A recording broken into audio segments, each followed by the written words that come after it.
Mesdames et messieurs, bonsoir. Soyez les bienvenus pour cette nouvelle édition de notre journal de 22 heures. Au sommaire de l'actualité.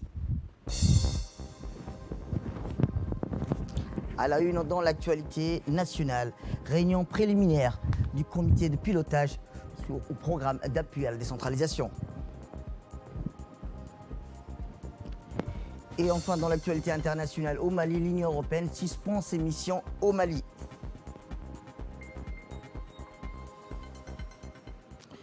Bonsoir, c'était les titres. Merci si vous le rejoignez. Je vous le dis dans le titre, une réunion préliminaire du comité de pilotage d'appui à la décentralisation et aux initiatives locales s'est tenue hier à l'Institut français de Djibouti. Le dit comité a été mis en place par le ministère chargé de la décentralisation dans le cadre de la mise en œuvre de cet important projet financé par l'Union européenne sur une période de 4 ans, 2020 à 2021. La réunion s'est tenue sous l'égide du secrétaire général du ministère de la décentralisation, M. Mohamed Issa Farraj, qui préside également ce comité. Cette réunion préliminaire du comité de pilotage intervient au moment où entre enfin dans la phase démarrage du programme d'appui à la décentralisation et aux initiatives locales, très attendues par les récipiendaires potentiels dès qu'ils en eu vent et dont le lancement officiel est prévu pour le 17 septembre prochain. Enfin, il est à noter que le ministère chargé de la décentralisation, sous la conduite du ministre Ahmadou Mohamed Aramis, a inlassablement œuvré depuis sa création pour que ce projet, qui fera franchir le processus de décentralisation, une nouvelle étape, se matérialise. Cette réunion a vu la participation, entre autres, de la grande majorité des membres au dit comité, dont la composition reflète la transversalité des questions de décentralisation, à savoir des hauts responsables des ministères plutôt sectoriels désignés par leur département, les présidents des conseils régionaux, les préfets des régions, ainsi que les experts Expertise France, agence d'exécution. La délégation de l'Union européenne et bailleurs de fonds est également membre de ce comité. Dans son mot d'introduction générale, cette réunion préliminaire du comité de pilotage, le secrétaire général du ministère chargé de la décentralisation, M. Mohamed Issa Farraj, a rappelé aux participants en quelques mots les rôles de cette instance, qualifiée d'acteur clé dans la conduite de cet important projet, à savoir assurer le bon déroulement de sa mise en œuvre en fonction des objectifs généraux et d'entretenir une dynamique au sein des différents acteurs impliqués. La réunion d'aujourd'hui est une préparation de la première tenue du comité de pilotage, lequel aura lieu postérieurement à l'événement du 17 septembre prochain.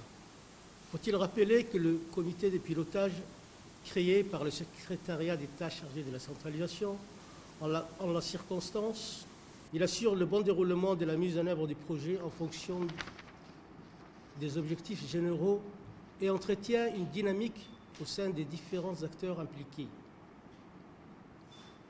Au cours de cette réunion préliminaire, vous sera présenté le projet ADIL, qui comprend deux composantes, dont l'une porte sur l'amélioration des financements du développement local et l'autre sur l'appui institutionnel.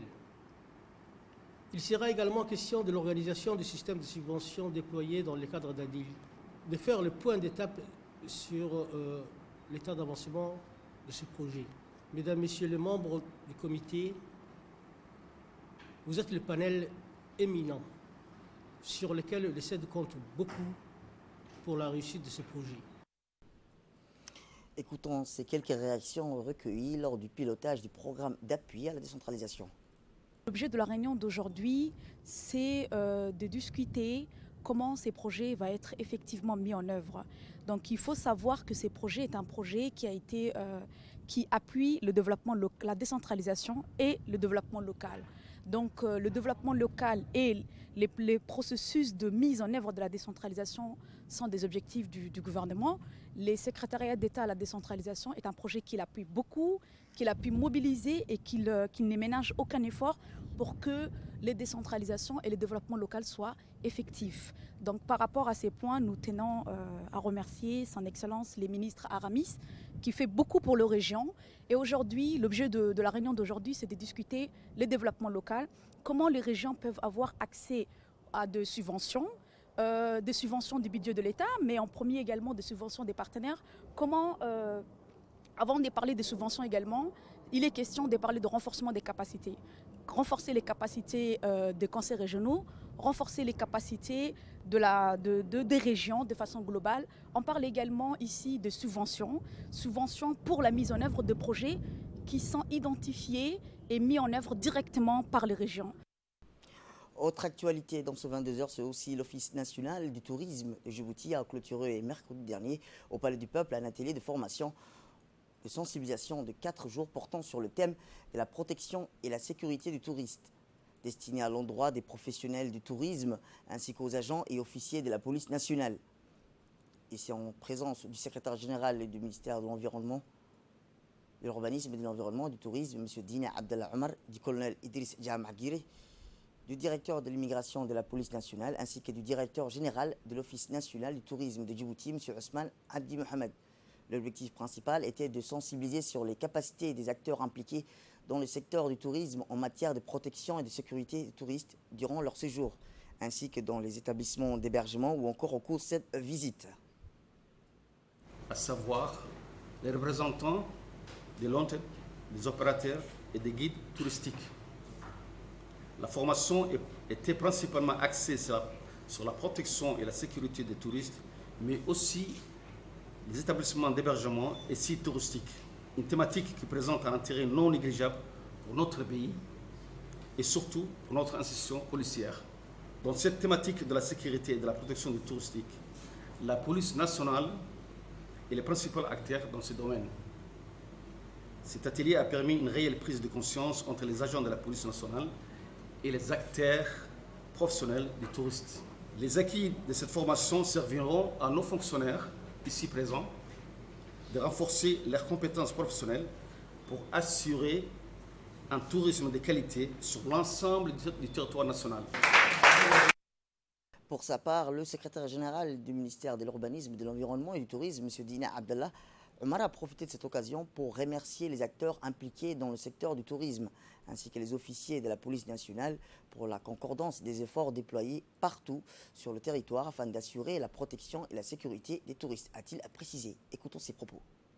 Au terme de cet atelier de formation et de sensibilisation sur la protection et la sécurité du tourisme, permettez-moi de vous réitérer mes remerciements et vous souhaiter très cordialement la bienvenue à vous tous, sans pour autant garder l'indifférence en ce qui concerne l'assiduité et le dévouement exemplaire dont vous avez fait preuve tout au long de ces 4 journées. Je voudrais également profiter de cette occasion pour réitérer en mon nom personnel et en celui de tous les acteurs impliqués dans le secteur du tourisme notre gratitude à l'adresse des agents et du directeur général de la police nationale pour la concordance des efforts déployés partout sur le territoire afin d'assurer la protection et la sécurité des touristes.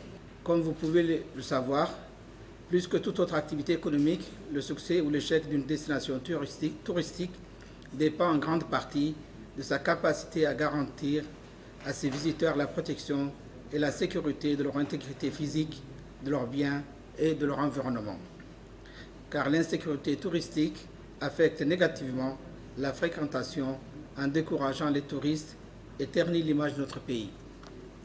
Mesdames et messieurs, à l'issue de cette formation de sensibilisation et de concertation et d'échange d'expériences, en compagnie de l'expert en tourisme, M. Ousmane Sarr, à qui j'adresse mes vifs remerciements, j'espère que désormais, vous êtes plus que jamais conscients des enjeux de vos responsabilités de plein droit liées à la sécurité du séjour du touriste, mais aussi que ce même concept est non plus une option, mais plutôt un impératif incontournable pour le développement du tourisme.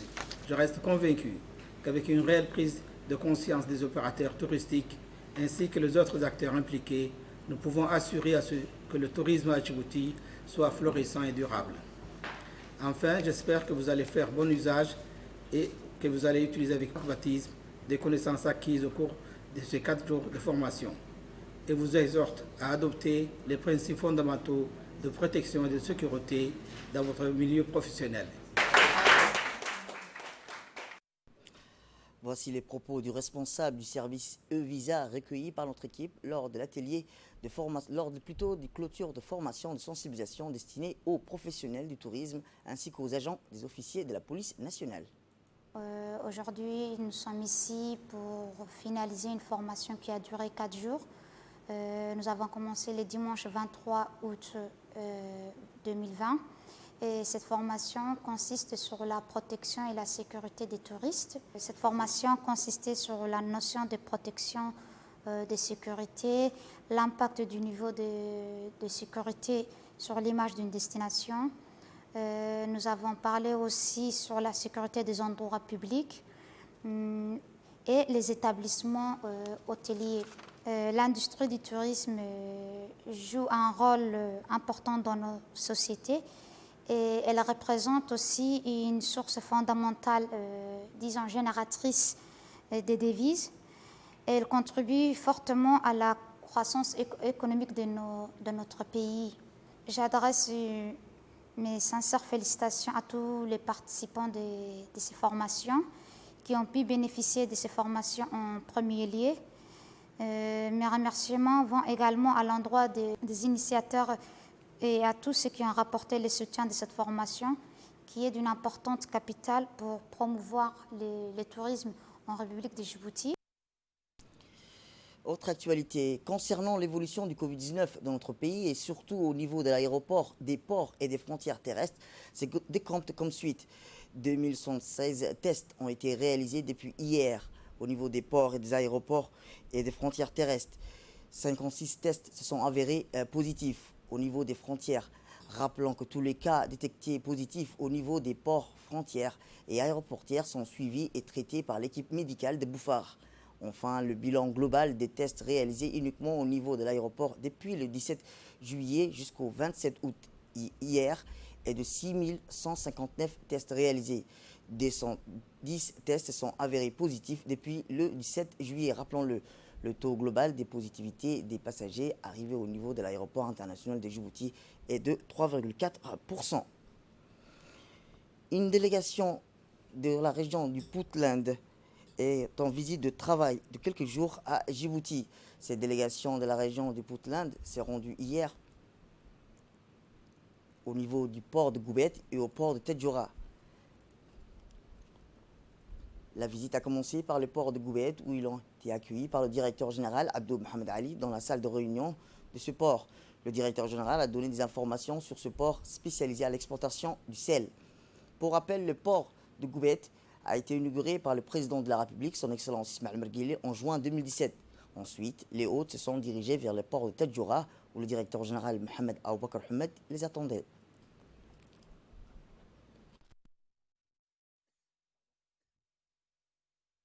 Au sein de Tedjoura, les hôtes ont fait leur tour du port tout en écoutant les explications du directeur général de ce port.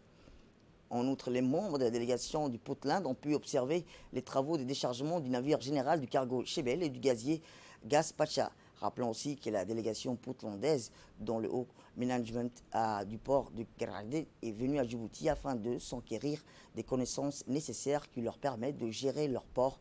Le savoir-faire et l'expertise de Djibouti dans le domaine des infrastructures portuaires continuent d'attirer beaucoup de pays. A noter que les hôtes étaient accompagnés par le directeur administratif de l'autorité des ports et des zones franches de Djibouti, M. Mohamed Adencher, et le commandant du port de Djibouti, Ismaël Turki. Direction Arta, où l'hôpital Ar-Rahma de Balbala a organisé ce matin une caravane médicale gratuite dans la ville de Arta, en étroite collaboration avec le ministère de la Santé. La cérémonie de lancement de cette caravane médicale qui vise à fournir des soins médicaux spécialisés aux patients de la ville d'Arta et ses environs a eu lieu en présence notamment du directeur du bureau régional de l'ONG Ar-Rahma international de l'État du Koweït à Djibouti, Abdul Qani Ismail Al-Quraishi, ainsi que le directeur de l'hôpital Ar-Rahma, Dr Mohamed Al-Shakraoui, et son adjoint, le docteur Ilmi Ahmed Al-Lami Adil, le chef de projet Ilmi Youssouf Daher, et le préfet adjoint Mohamed Fouzi Ahmed. Le convoi qui a été organisé dans le cadre des caravanes médicales de l'ONG Ar-Rahma international pour les villages et les ruraux comprend la médecine interne, la cardiologie, l'obstétrique, la gynécologie, la pédiatrie, l'ophtalmologie, ainsi qu'une spécialisation au réel et ciblée entre 400 à 500 patients. Rappelons que l'hôpital Ar-Rahma organise en coopération avec le ministère de la Santé cette caravane médicale au cours des prochaines semaines. Le directeur de l'hôpital, Mohamed Al-Shawaqi, et son adjoint Ahmed Al-Madine ont indiqué que cette initiative s'inscrit dans le cadre des efforts déployés par l'hôpital pour suivre le rythme des programmes de santé du ministère djiboutien de la Santé qui vise à apporter des soins médicaux spécialisés aux habitants des régions de l'intérieur. Les deux responsables ont souligné la coopération fructueuse existant entre l'hôpital et le ministère qui contribue au succès des convois médicaux et à la réalisation de leurs objectifs.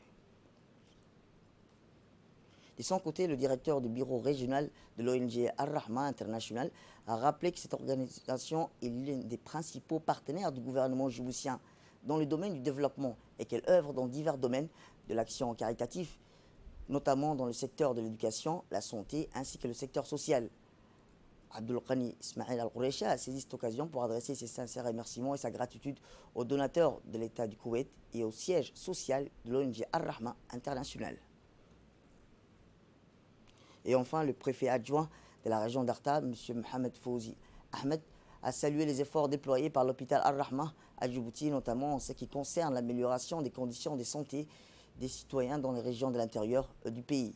Il a exhorté les habitants d'Arta à profiter massivement de cette caravane médicale qui comprend de nombreuses spécialités, ainsi que dans la médecine interne, la cardiologie, l'obstétrique, la gynécologie, la pédiatrie, l'ophtalmologie, ainsi qu'à la spécialisation des oreilles, du nez, de la gorge et celle ciblée entre 400 à 500 patients.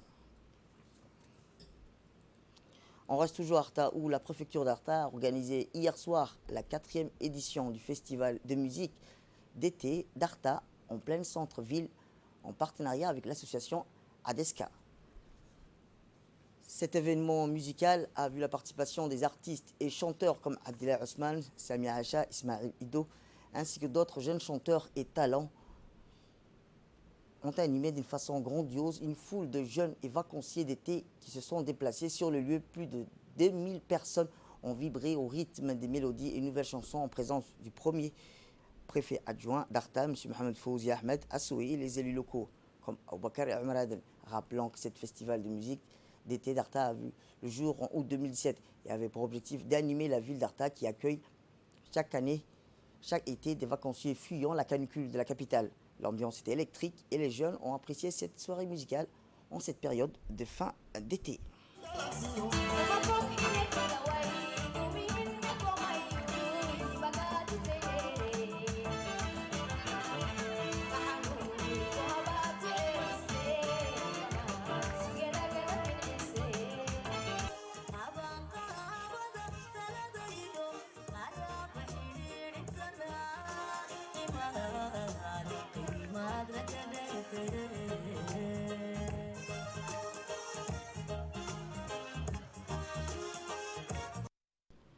Et je vous dis dans le titre, dans l'actualité internationale, la junte a annoncé avoir libéré l'ancien président malien Ibrahim Boubacar Keïta ce jeudi.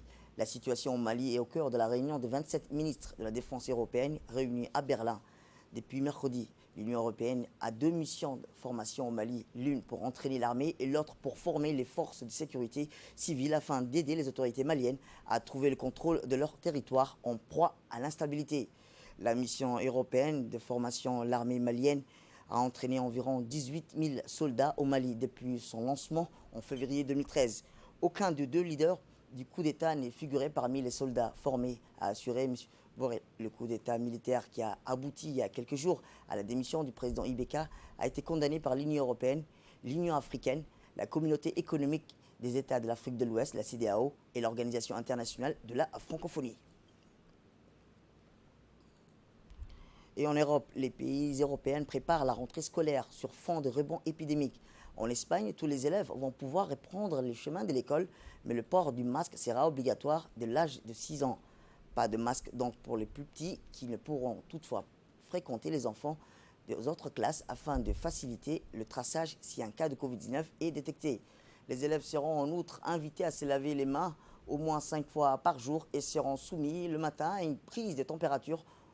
En France, aussi malgré les 6 000 nouveaux cas en 24 heures, un record depuis mai, le gouvernement est déterminé à rouvrir les écoles. Mardi, le port du masque restera obligatoire dès le collège, y compris durant la récréation, a précisé le ministre de l'Éducation. Et tous les adultes devront les porter dès la maternelle. En Allemagne, également durci le temps vis-à-vis de sa population, une amende de 50 € est désormais infligée aux personnes ne portant pas de masque dans les magasins ou les transports publics. Et enfin, aux États-Unis, au moins 70 jours des élections présidentielles, l'Américain Donald Trump a formellement accepté la nomination du Parti républicain pour un second mandat. Scène inimaginable jusqu'ici et devant un millier d'invités sur les pelouses de la Maison-Blanche, un décor inédit pour la fin de la convention républicaine qu'il se présente comme un rempart face à Joe Biden. C'est tout pour cette édition. Merci à vous de nous avoir suivis. Restez avec nous pour la suite de nos programmes télévisés.